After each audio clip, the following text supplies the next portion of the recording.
testing. There we go.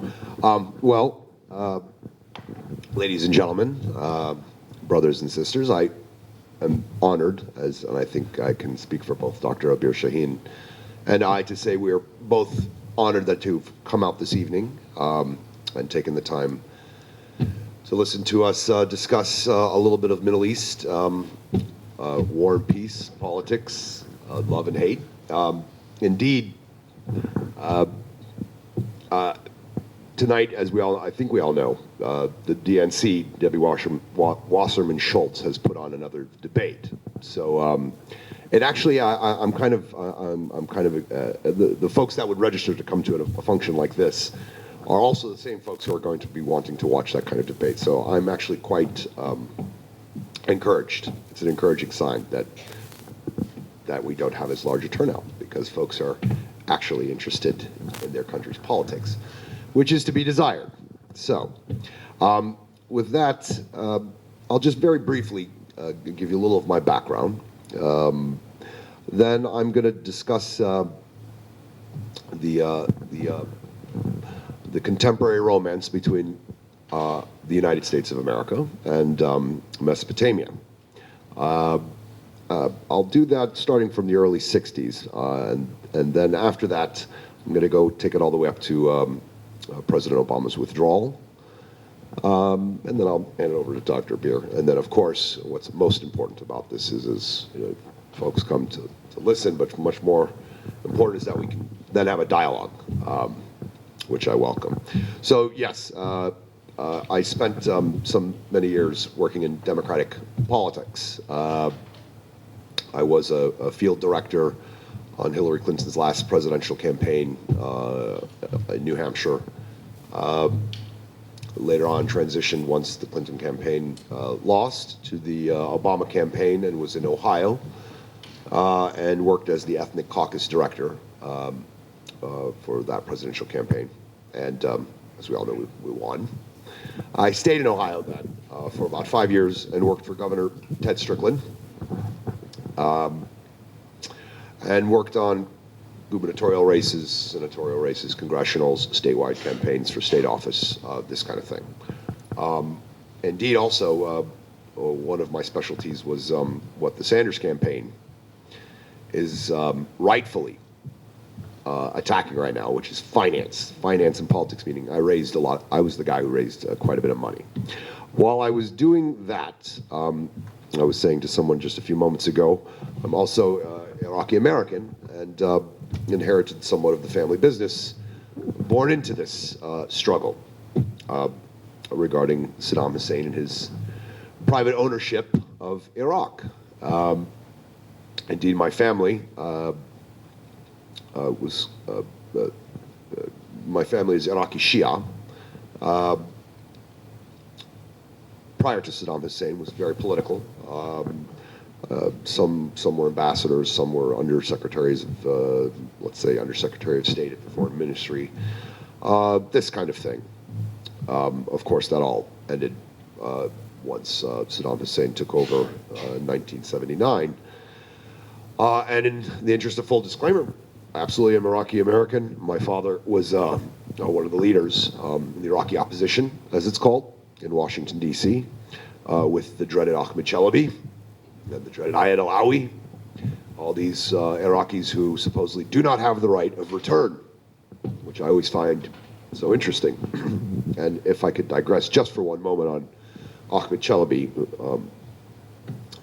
who recently passed away, and was love him or hate him, a beautiful mind, a very incredibly sharp, gifted mind.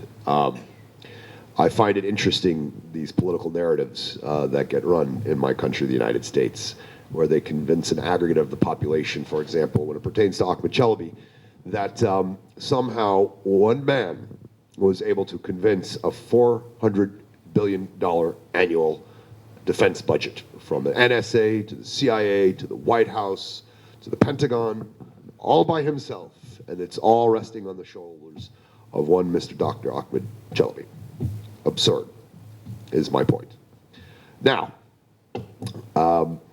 So indeed, my father did continue on with that path as one of the leadership and returned to Iraq in 2003, though he was there in 1996 when they did an attempt at a coup in Iraqi Kurdistan that failed. A lot of these attempts had taken place.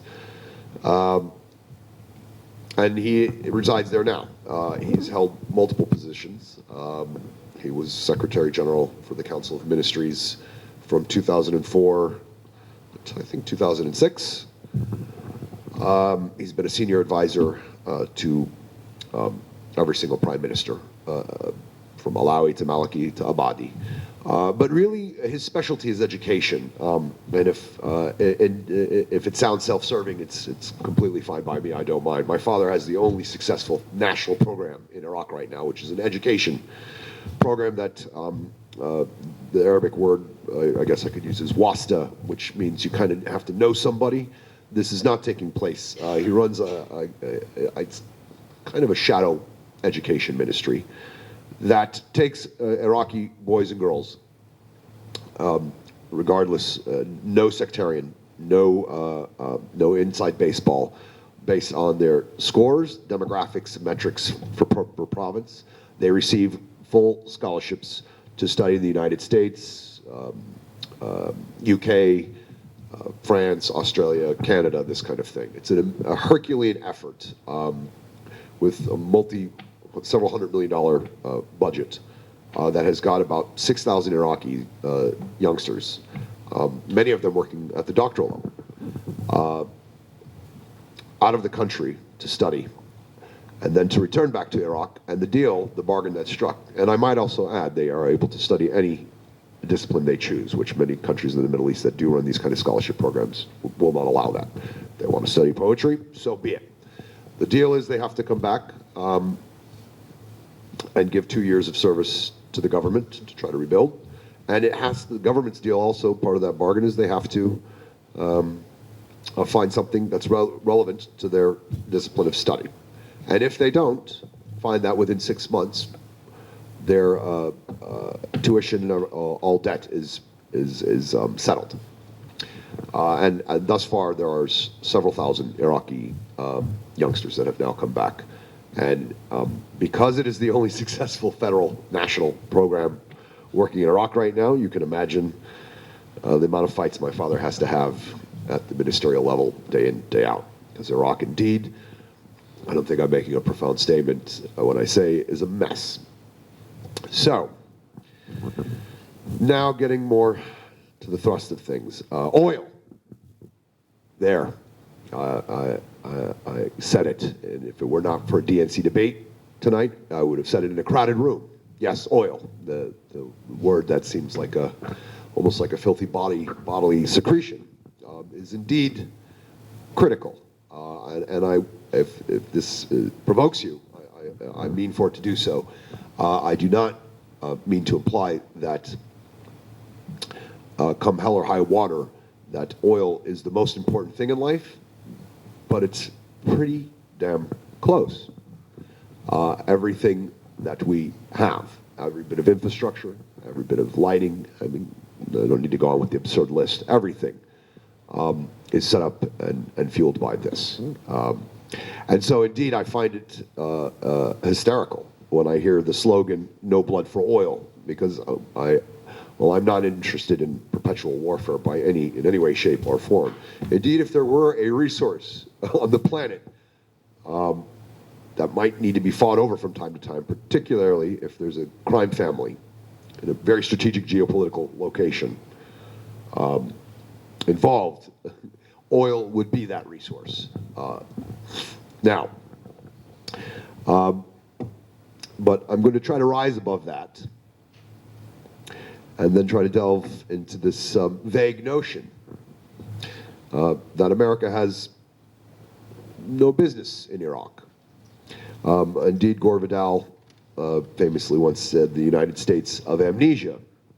I would also add ADHD, because apparently, for my American brothers and sisters, it seems like the moments they know regarding Iraq is 1991,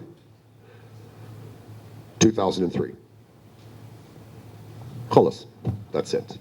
Oh, Obama also ended a war in 2011.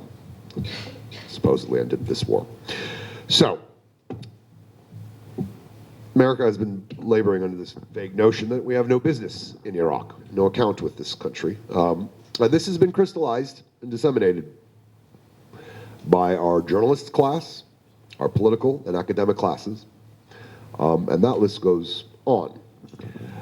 Make no mistake, actually I'm going to probably do this off and on throughout the evening. Bernie Sanders, when he discusses foreign policy, and I will also give disclosure, I am a Bernie Sanders supporter. But when he discusses foreign policy in the Middle East, it's horrifying to me.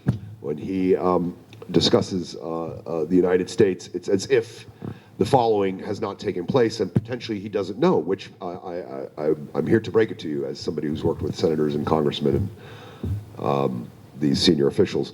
Most of them don't know anything on these topics. They get white sheets from time to time, and then they walk into a room. It's horrifying. But that the United States didn't inherit, took the Middle East after World War II from the British, and has run that region and reaped all the benefits that all of us enjoy day in, day out, by having clients. This is the discourse of neo-imperialism, neo-colonialism. Historically, those four clients have been Riyadh, Tel Aviv, Ankara, and all the way up until the 80s, the bad old days of Oliver North, Tehran. But make no mistake, Tehran still has friends in Washington, D.C. And we have been in the business, beyond that, of aiding and abetting finite monarchs, autocrats, and dictators in the Middle East for our benefit, for our supreme, luxurious benefit, I should add.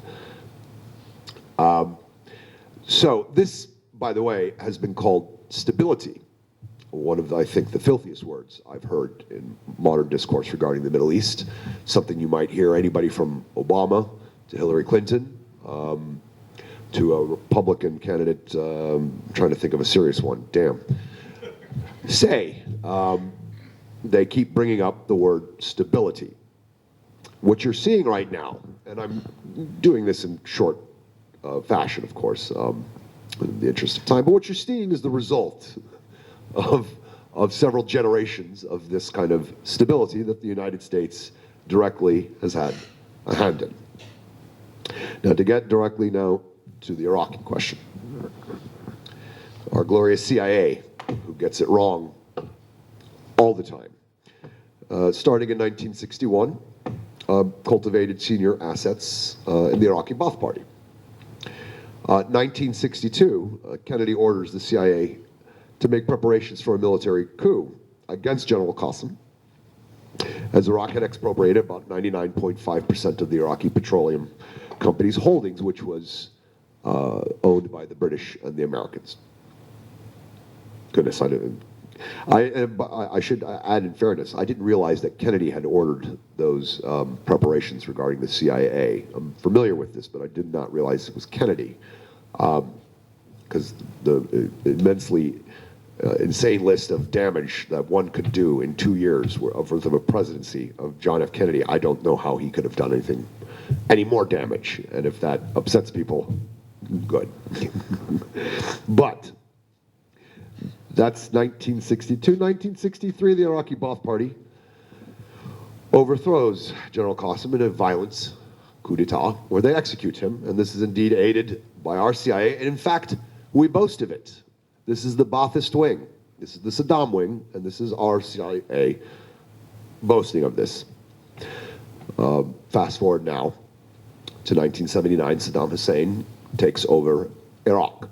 Some of you may have seen the rare footage. It came out, I believe, for the first time maybe in the 90s on PBS. But if you go home tonight and you go onto YouTube, you can watch spectacularly incredible footage. You never get to see this kind of thing take place. The night of the long knives in Nazi Germany, you don't have footage of. When Stalin takes over the committee, we don't have. But we have this one, where Saddam takes over. And he calls in all Iraqi politicians and senior officials into a room, just like this. Sits at a table. Actually, this table is positioned on that part of the stage and sits right here. And he starts calling out the list of names of traitors and enemies of the state. And outside each one of these doors is his security forces. So as a name gets called off, they get taken out. Pop, pop. And it's an amazing job of acting. Saddam is laughing, sometimes he's crying. He makes this sop of an obviously tortured Iraqi, whose name escapes me at the moment, lists off these names. Eventually it whips up the crowd into a frenzy where people start shouting, pro-Saddam hysterics. So at that point, Saddam decides, okay, we're complete here with the following maneuver.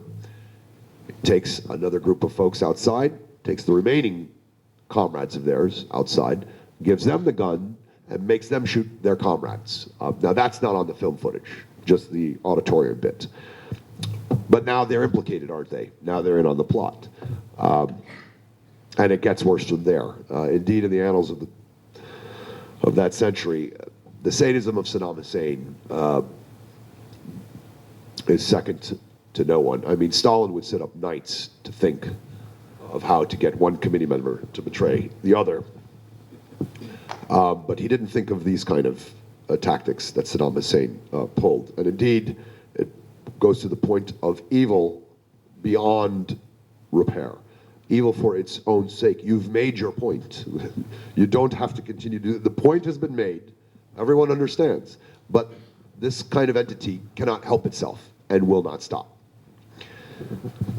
So 1979, Saddam Hussein takes over, and he flies to Paris, our wonderful comrades in France, and has a meeting with them. It's there, actually, where that conversation begins to get the Iraqi nuclear reactor built via the French. Now, I've had some arguments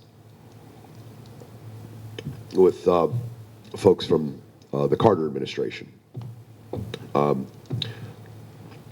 because there are several narratives. One is that there was several Carter administration officials that were in France and met with Saddam Hussein to give him the green light to do the invasion into Iran. A gentleman that I hold immense respect for, and is a brilliant scholar and an asset to American foreign policy. His name is Dr. Gary Sick. He's at Columbia, actually. Violently disagrees with me when I say this to him, and I don't blame him. And indeed, I don't think he's lying to me. But see, one of the great strengths of human capacity is that we seek patterns. It's one of our best strengths. It's also one of our biggest failures, because then we'll even insert junk patterns where no pattern exists. But when it comes to Iraq and the United States, these patterns are too consistent, and they end up with the same results. So, indeed, it's fairly credible that the U.S. gave, if not in France, certainly gave the green light very quickly after, from the Carter administration, before Reagan takes over. Now, Iraq is engaged in a fight, a war against Ayatollah Khomeini. So for the United States at this time, that war criminal and another sadist, Dr. Henry Kissinger, overrated pseudo-intellectual, this is what passes for statecraft in the 80s. He says, the only thing we can hope for is that Iraq and Iran will kill each other completely. That's what passes for statecraft, and in all of our names, I should add. And indeed, the United States was assisting Saddam Hussein against the theocratic Shia of Khomeini. Now, it's also a fact that the United States assisted Iran a little bit during this time as well. Went back and forth. The lion's share of this, though, make no mistake, was Saddam Hussein. Indeed, Saddam Hussein's notorious Anfal campaign, I believe it's 1985, where he drops chemical weapons on the Iraqi Kurds, and decimates Halabja. I have an interesting anecdote to give you with that. An ex-congresswoman that I used to work with by the name of Mary Rose Okar. She was from Cleveland, Ohio, and Democratic congresswoman, very powerful. Left Congress in scandal in the 90s. If anybody remembers the House banking scandal, when the House congressional members were writing bad checks, this kind of thing. She was caught up in that. Mary Rose Okar sat on multiple committees, but one of them was, it was not the Agricultural Committee, but it had a portion to do with the Agricultural Committee, and specifically, this is the story she discusses with me, specifically, they give fertilizer credits to American farmers, hundreds of millions of metric tons of this. Congresswoman Mary Rose Okar receives a phone call in the early 80s from Secretary of State James Baker, who says, Congresswoman, President Reagan would look at as a great favor, and you'd have a chip to play at the White House if you would put those fertilizer credits, hundreds of millions of metric tons of them, towards Iraq. Well, this is crazy. Iraq doesn't farm to that level. And secondly, you're going to get me killed. The American farmers want this. I've got districts, I've got deals. If you do this, the president will be very pleased. Long story short, she agrees. That's the fertilizer. One of the reasons why we know quite a bit about Saddam Hussein's chemical weapons is we helped create them. And when Saddam Hussein dropped chemical weapons on Halabja and massacred thousands and thousands of Iraqi Kurds on that campaign, Ambassador Kirkpatrick at the United Nations went to the Security Council and would not allow the term genocide to be deployed. As I'm sure most folks here are familiar with the treaty, that if genocide is invoked at the Security Council and agreed upon, then a mandate takes place and military intervention, force, must happen. Well, Ambassador Kirkpatrick made sure that that would not take place with the veto vote. Now there was blood for oil right there. That was absolutely blood for oil. But sadly, not many Americans were paying much of attention at that juncture. Well, we continue on until this exhausting and horrifying war. I believe it was over 1 million, is it not, Dr. Beer, that died in the Iran-Iraq war? Somewhere in this realm. They exhaust themselves around 1988. Saddam Hussein has been aided by the United States in every way, shape, or form. Yours and mine tax dollars, our intelligence operatives, our assistance with chemical warfare, you name it. All in our name, all for our benefits, for clients and oil. Saddam Hussein's Iraq is broke at this juncture. Indeed, he starts taking a look at Kuwait, which is an old argument that has gone on in Iraq, that Kuwait is an Iraqi province and that Sykes-Picot is the reason why it exists. A lot of it is rubbish, frankly. But at that juncture, Saddam Hussein stated that Kuwait was stealing Iraqi oil from their southernmost field. It's one of the few times Saddam Hussein was probably telling the truth.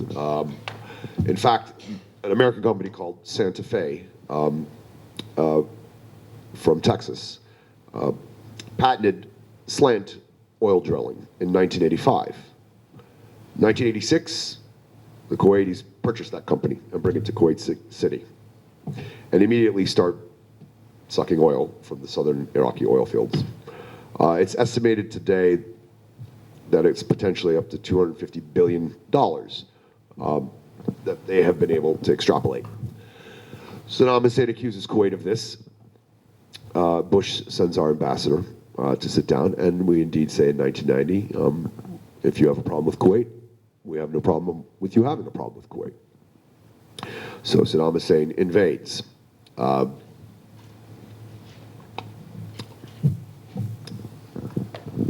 coalition, as we all know, is put together. A lot of loose talk goes on Just to give you an example of how these games work, I'm sure you've all heard, because it always stuck, that the Iraqi army went into Kuwait. They were taking babies out of incubators and casting them off out of windows, and they were falling to their deaths. Not true. This is not any kind of endorsement of the Iraqi army, but that was completely fabricated. In fact, the lady who fabricated it, I know quite well. I won't bother bringing her name up because she's not relevant to this, but she was working in public relations in Washington, D.C. at that time, and she came up with that phrase. And it's not true. But I have a fair question to ask. Would a wartime exaggeration make the whole operation of extrapolating Saddam Hussein from Kuwait null and void, not worth it? I don't think we're that childish. And I would keep that in mind when we're applying this as we move further with Iraq. Saddam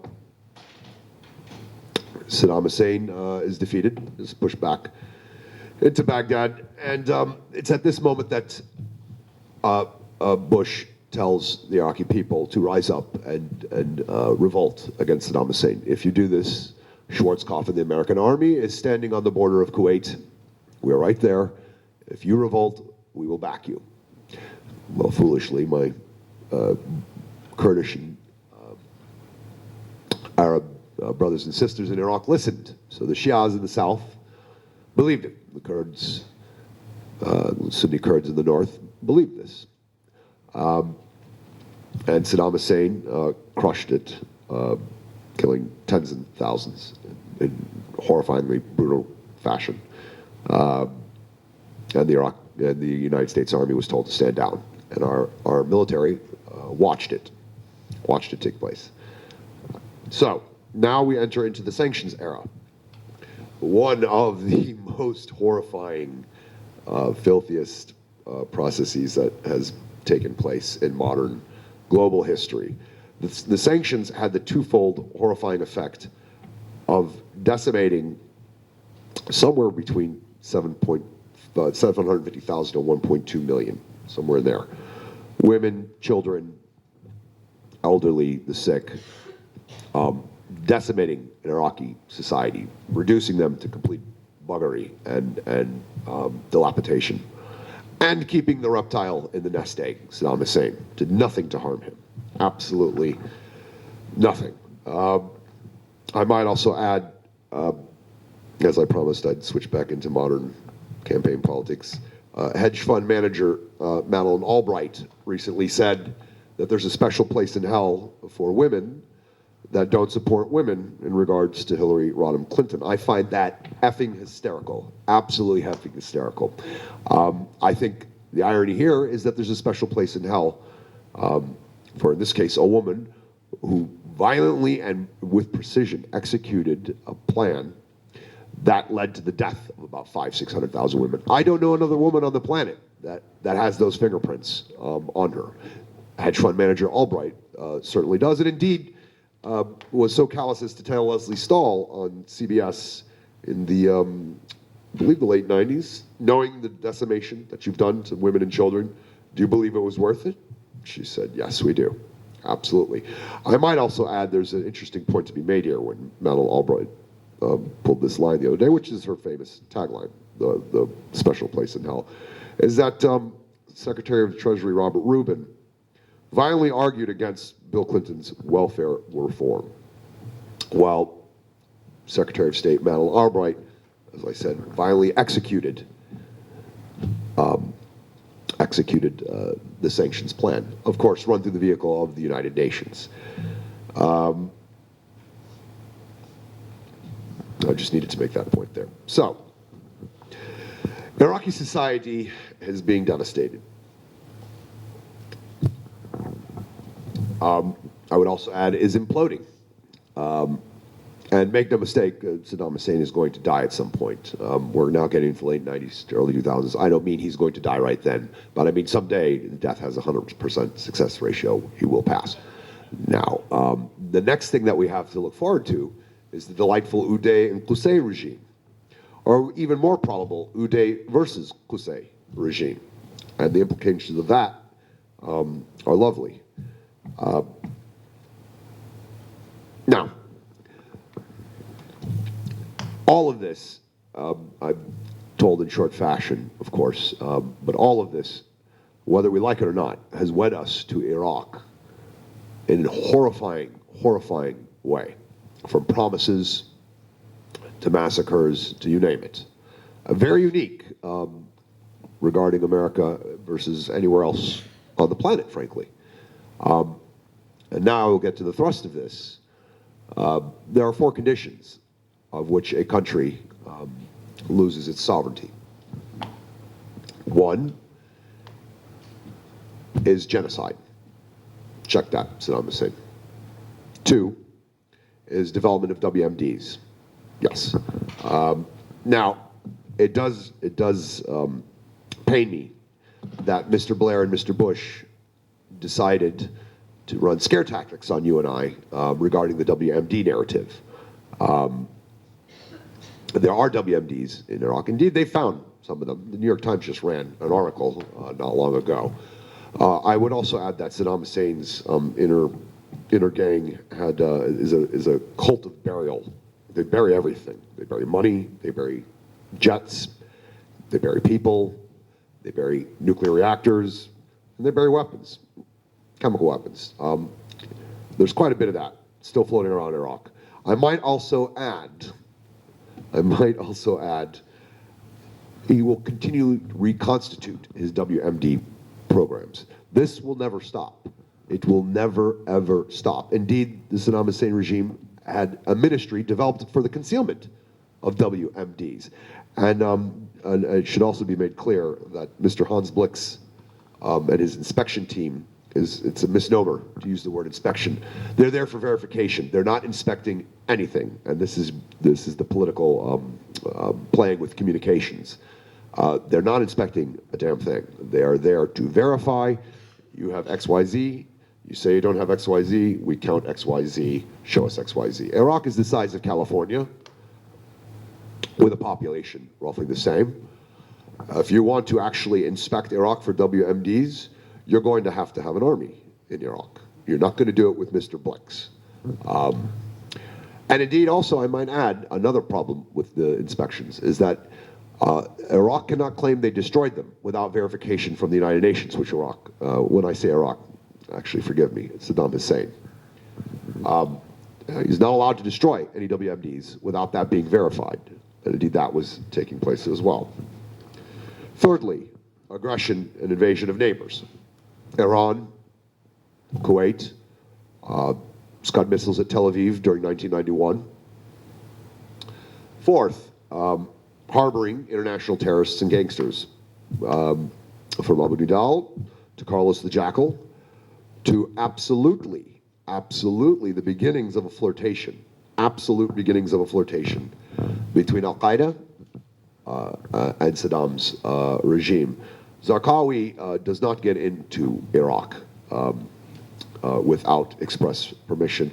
Indeed, Al-Qaeda was running in and out of Iraq's embassy in Indonesia for several years regarding the East Timor question, which if you go to Al-Qaeda now, it's called Daesh's website, but when the bad old days of bin Laden, that's his first gripe. The imperialist bin Laden who wants the caliphate it's East Timor. That was a flirtation that was coming. Now, there are 3 things that the United States does well. 3 things. Oil and gas, federalism, and security, military. Just so happens those are the 3 things that Iraq needs ASAP. And I say it with absolute sincerity. George Bush, ironically, did an incredibly interesting thing, which was to emancipate, whether he intended to do it this way or not, but emancipate the forces of secularism and pluralism and democratic impulses that are not only in Iraq, or in most countries in the Middle East, but certainly in Iraq, and are actually, as we speak, doing a lot of the dying and fighting. going on at the moment. He emancipated them.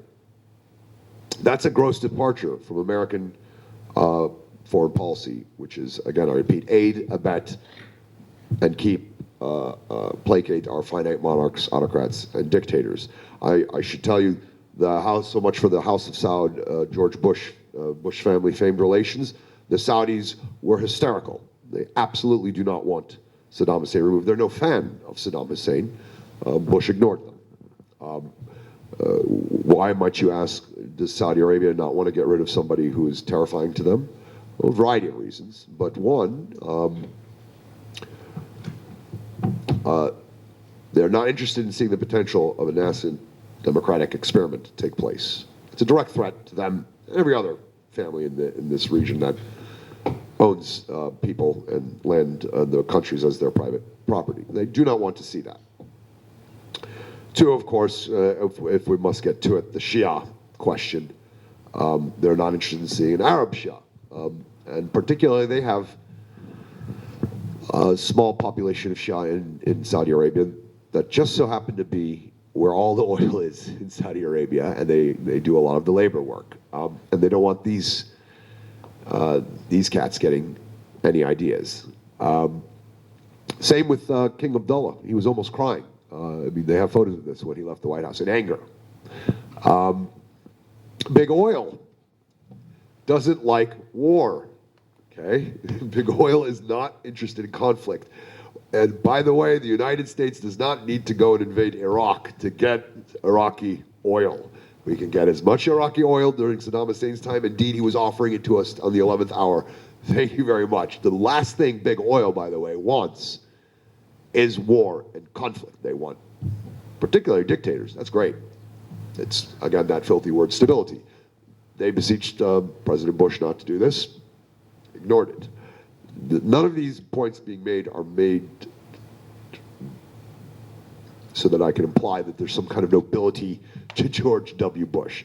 They're just meant to create this thought experiment that you should have in your mind regarding what exactly you have listened, heard, and digested over the last 15 years regarding Iraq and the Bush narrative, and regarding Democrats and Republicans, because indeed, unfortunately, the question of Iraq and the seriousness of this business tends to become a parochial and provincial topic about one's tastes for George W. Bush or one's like for Democrats, which is absurd.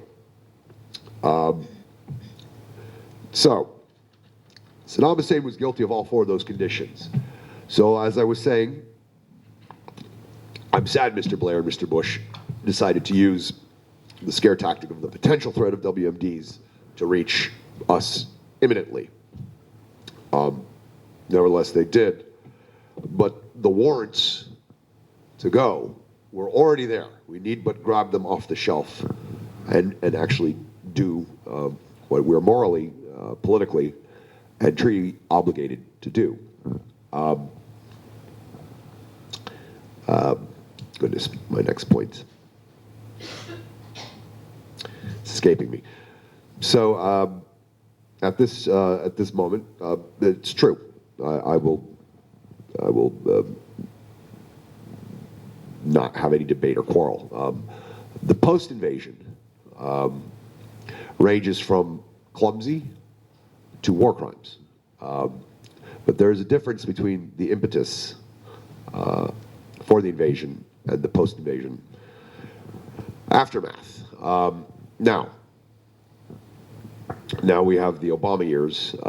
During this time, just to give you a few brief examples, and how am I doing on time?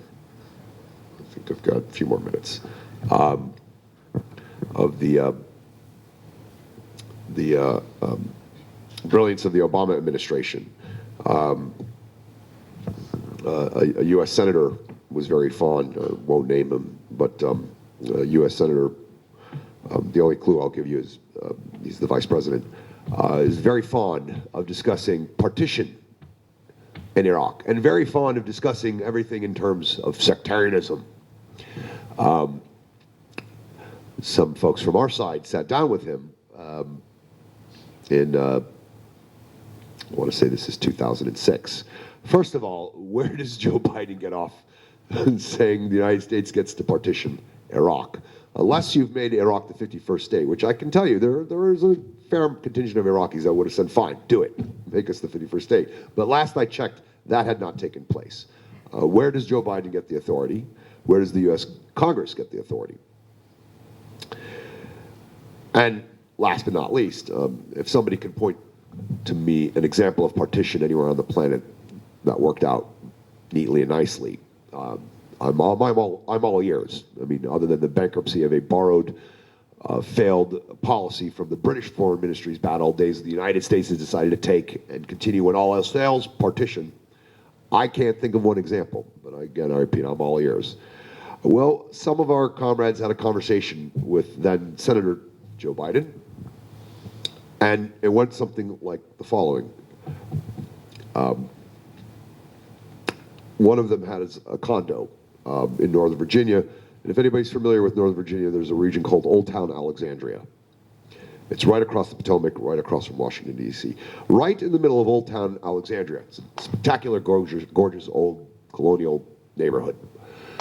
Is a statue of Robert E. Lee on his steed, with their ass facing Washington, D.C., and their faces facing Richmond. It's not done on accident, I assure you. That statue is there to this day. What's interesting, more or less in quick fashion, how did the United States, after its civil war, I mean, in the history of Iraq, let's say the last 1,000 years, there's a lot of great research on this, by the way. I'd recommend one book. It's called The Shias of Iraq. It's written by an Israeli at Haifa University. One of the most spectacular exposés on Iraqi Shia history. But in this book, it goes over the last 1,000 years. Basically, there have been 4 moments, suffice to say, that where Iraqis have maybe killed over some kind of heated fight, bloodbath, you name it, sectarianism, about 100 some odd thousand. Over 1,000 years. We did that eightfold in 5 years in 1865. How did we get over that? How did we get over that? Indeed, you still see neo-Confederate politics running roughshod all around the country right now. Well, we didn't have all the Yankees and all the Confederates and all the Lutherans and all the Christians and all the border state folks and have them all sit down and identify them as such and say, now you must reconcile, you must figure this out. The more you reinforce reconciliation and sectarianism, the more you exacerbate it. No, what we did is we put together an instant, fast reconstruction plan, post-Civil War reconstruction, that to some degree, some way, shape, or form, brought a little bit of economic stability, a little bit of security, as quick as possible, and move on. Those basic tenets apply to humans everywhere. You want to watch Iraq infinitely get, take Daesh out of the equation for a moment, not have these sectarian, so-called sectarian issues, which is very unique, and had been developed for quite a while by Saddam Hussein, and the United States has reinforced it. But nobody gives a damn. Nobody gives a damn. So long as husband and wife can live in a home, kids can go to school, they can have a job, and they don't get blown up when they walk out of their house. That's how you reconcile. So indeed, it was maddening to deal with the Obama administration and these prescriptions. Last but not least, I swear I didn't believe it. When Barack Obama said he was going to withdraw and take every single U.S. soldier out, under the auspices of ending a war, of course, I didn't think it was going to be true. As I said, I lived in Iraq late 70s to early 80s, but I had not returned until 2011. Essentially, I was spared a lot of the misery that a lot of my family and the rest of Iraqi society was not. But I got there for the first time, and now I go quite a bit. 2011, late, indeed, every soldier was gone. Now, I happen to be on the campaigns with the internal dialogues regarding these kind of things, where we're playing provincial U.S. domestic politics with life and death obligations in Iraq. And I mean what I say with Obama, President Obama, that I worked to help get elected in Ohio, played a significant role. Some Democrat in Idaho, they want to get a first term for him. Well, these are the kind of prescriptions you do. Foreign policy, you start tinkering with foreign policy to run your party ticket, okay? This goes on every day. This is nothing, this is not a state secret I'm divulging here. Second, I might also add, it would infuriate me. The Obama administration would run narratives like, and I shouldn't just lay just the Obama administration, Democrats, my comrades, the Democrats. Why are we building roads in Iraq when we should be building roads in New Orleans? Which is absurd. It's absolutely absurd. First, these are two absolutely separate questions. And secondly, this is the height of cynicism, which I thought the Democratic Party was supposed to be liberal. You are now pitting poor against poor, impoverished against impoverished. That's filthy to me. But this was running as talking points. Obama withdraws. Now, we had been arguing that should Iraq come to the inevitable, which is Saddam Hussein dies and a new Qusay regime, or like I said, versus each other, more probable, happens. Here's what's going to start in the region. We were saying this early as 2003, 2002, 2004, excuse me, 2003, 4, and 5. You're going to have Turkey come in and come after the Kurds. I'm just giving this in simplistic fashion, but suffice to say, you're going to have Turkey come in and come after the Kurds.